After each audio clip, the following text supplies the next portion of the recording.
experience in Peru, his experience as an Augustinian. This is what I think is so remarkable. We're talking about an American who, I think the last count when I looked it up, speaks about 8 languages. If we're counting the Latin in there, I think. He has experiences here in the US, but then much of his ministry has been global. And so he served in Peru for a long time. He was a bishop in Peru, but he was also elected to be prior general of the Augustinians twice. And so serving 2 terms. And so we have in him a new pope who already has traveled around to see the rest of the global church, that has a real sense of who the global church is, including far off places that not a lot of people get to visit. And this is likely the first time where we have a pope with that kind of global experience before they start, as opposed to that's such a big part of what the pope does now, is travel and connect with the global church. How would you say, Megan, that his being an Augustinian perhaps informs his outlook of the papacy? I think that it likely, we saw that in what he came out and said. He said, "With you I am a Christian, for you I am a bishop," which is a famous quip from St. Augustine. And I think that this sense of what does it mean to be a Christian first, to be with the people, is something that we're going to see a lot of, as well as a real sense, he has a lot of leadership experience, right? So I think he has a sense of what responsibility means when you are responsible for a community, when you are their shepherd.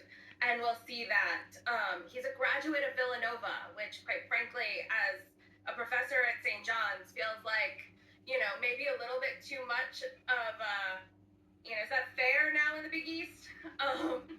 They have the Pope on their side. But there's someone who has come out of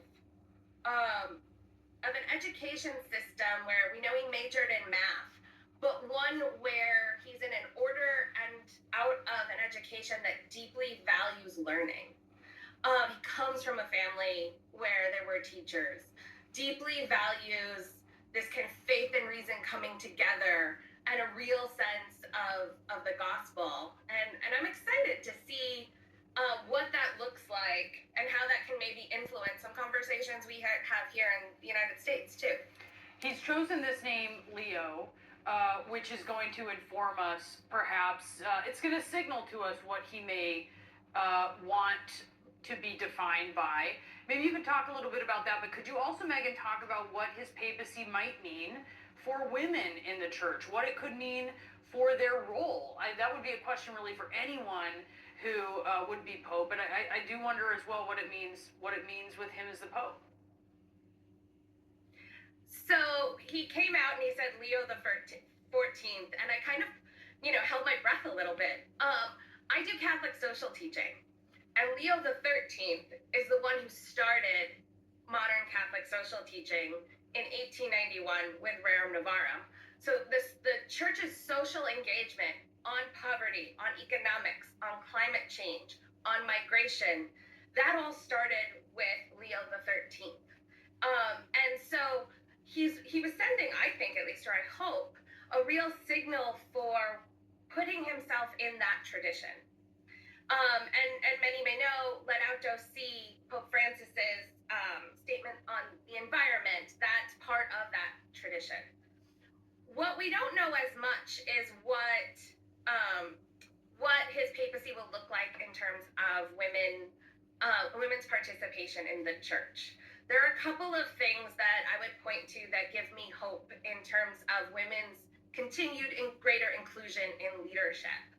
And that is a couple of things. One, if you look at his education, he spent more of his higher education involved in classes with women and with women teachers, right?